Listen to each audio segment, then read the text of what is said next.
गिबियावनो गासैखौबो आंनि अवेर बर' इउटुब चेनेलाव बरायबाय नोंथांमोनखौ आं खावलायो आंनि बे अवेर बर' चेनेलखौ जायफोर साबस्क्राइब खालामबाय नोंथांमोना साबस्क्राइब खालामनानै आनसाबस्क्राइब दा खालामफिन बे चेनेलाव नोंथांनि लुबैनाय बायदि कन्टेन्ट लाबोनो हायाब्लाबो नोंथांनि साननाय बायदि आं भिडिअ होनो हायाब्लाबो आनसाबस्क्राइब खालामनो नाङा मानो होनबा जों बर'जों बर' मदद होलायनांगौ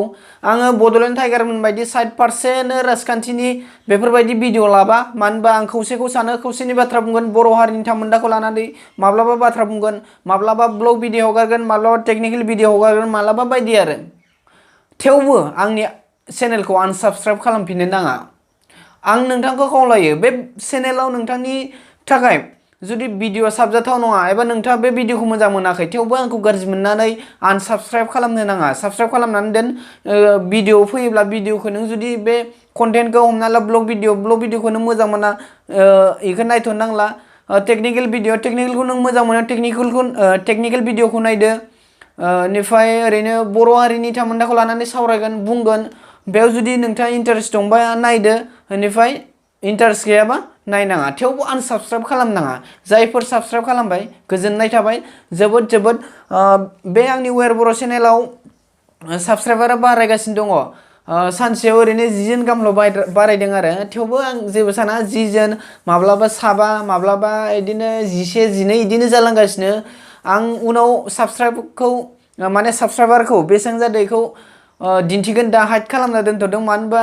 एसेल' साबस्क्राइबारखौ लानानै बायदि भिडिअ खालामबाय थानो सोरबाया सानो एसेल' माथो होननानै हाइड खालामना दोनथ'दों आरो एसे लाजिनाय मोनो नङा होमबा गोदानै चेनेल खुलिदों सिगां चेनेल खुलिदोंमोन बाट आं सानबाय चेनेलखौ मोजाङै खुलिखानि बेनिफ्राय बेफोरबायदि मबाइल फिसाजों खालामबाय थायोबाथ' माने भिडिअ मोजां माने केपासिटि माने मोजां फेसिलिटिनि फैया नालाय ओंखायनो दोनथ'बाय आं बेनिफ्राय दा गोदानै खुलिफिनदों आरो मबाइला दा बारा दामिनि नङा थेवबो भिडिअफोरा एसे मोजां माने एडिटफोरावबो एसे मोजां होमबाबो बारा एसे हाइ लेभेलनि भिडिअफोर बानायनो हाया आरो दा बेखिनियानो लोगोसे आं डिसक्रिपसनाव गोबां बर' इउटुबारफोरनि माने फिसानि दे आं गेदेरनिखौ होथ'खाया मानो होनबा बारा गेदेरनिखौ होखाया आङो गेदेरनिया गेदेर जाखाबाय बे साबस्क्राइबारा इना बुरजा दंखायो आरो जायफ्रा माने गिदिर इउटुबार बिसोरो रां मोनगोन ना मोना आं मिन्थिया थेवबो बिसिना साबस्क्राइबार आरो भिउ फैखायो बाट जों फिसा चेनेलजोंसो मदद होलायनांगौ दा गिदिरफ्रा जोंखौ होगोन होआ बेखौ मिन्थिया जों फिसाजों फिसा डिसक्रिपसनाव लिंक होलायगोन जायफोरा लिंक होजानो लुबैयो आंनो अवेर बर' फेसबुक पेजनि मेसेन्जाराव हरनो हागोन पार्सनेलि मा बाथ्रा बुंहरनो हागोन बेनिफ्रायथ' आरो आं बाथ्राखौ बारा गोलाव बुंला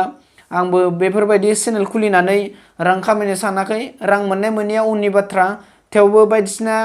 मेसेजखौ जेनेबा बर' हारिनि थामोन्दाखौ लाना सावरायगोन बेयाव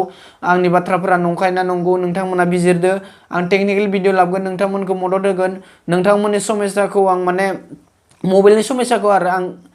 फुलफिल खालामनो नाजागोन आरो जेनेबा सेटिंफोरखौ माखौबा रोङाबा मा सेटिंखौ खालामबा माबायदि बेफोरखौ खिन्थागोन बेनिफ्राय ब्लग भिडिअ जोंनि बर' हारिमुनि सोमोन्दैबो आं उनाव ब्लग भिडिअ खिन्थागोन दा आंहा सम गैया मानो होनबा आं दा बहुत बिजि खामानिसो मावबाय दङ ओंखायनो माने बेफोरबायदि हारिमुनि बागैबो अवेर बर' माने जों बर' नङा होमबा आं अवेर बर' नामखौ लानानै सोरबाया बर'नि नाम बिदि अवेर बर' नाम लानानै फानदों मादों बेफोरबायदि साननो नाङा आं गिबियावनो सिगांबो बुंबोबाय थादों माने जों बर' हारिखौ गेरेमसा महर दानायाव बाहागो लानांगौ जों बर' हारिखौ बुहुमाव गोसार होनांगौ एबा मोनथिहोनांगौ आरो बेनो मेन थांखिया बेनिफ्रायथ' आं बाराखौ बुंला बेनोसै गोजोन्थों।